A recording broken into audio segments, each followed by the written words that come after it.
Today I'll be reading from Harry Potter and the Sorcerer's Stone, which has been banned for encouraging witchcraft in children, apparently.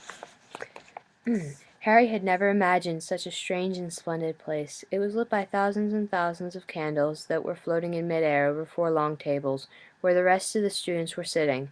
These tables were laid with glittering golden goblets and plates. At the top of the hall was another long table where the teachers were sitting. Professor McGonagall led the first years up here so that they came to a halt in a line facing the other students with the teachers behind them. The hundreds of faces staring up at them looked like pale lanterns in the flickering candlelight. Dotted here and there among the students the ghosts shone misty silver.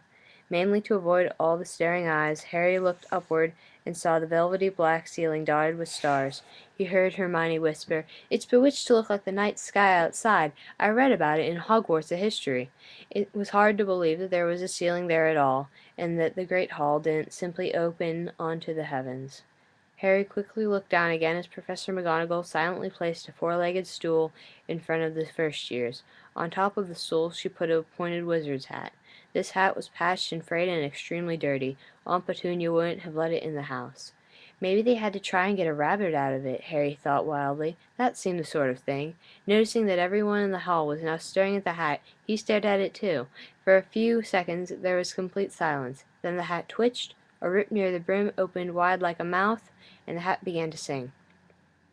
"Oh, you may not think I'm pretty, but don't judge on what you see. I'll eat myself if you can find a smarter hat than me. You can keep your rollers black, your top hat sleek and tall, for I'm the Hogwarts sorting hat, and I can cap them all. There's nothing hidden in your head the sorting hat can't see, so try me on and I will tell you where you ought to be. You might belong in Gryffindor, where dwell the brave at heart. Their daring nerve and chivalry set Gryffindors apart. You may belong in Hufflepuff, where they are just and loyal. Those patient Hufflepuffs are true and unafraid of toil. Or yet in wise old Ravenclaw, if you've a ready mind, where those of wit and learning will always find their kind. Or perhaps in Slytherin you'll make your real friends. Those cunning folk use any means to achieve their ends. So put me on, don't be afraid, and don't get in a flap. You're in safe hands, though I have none, for I'm a thinking cap."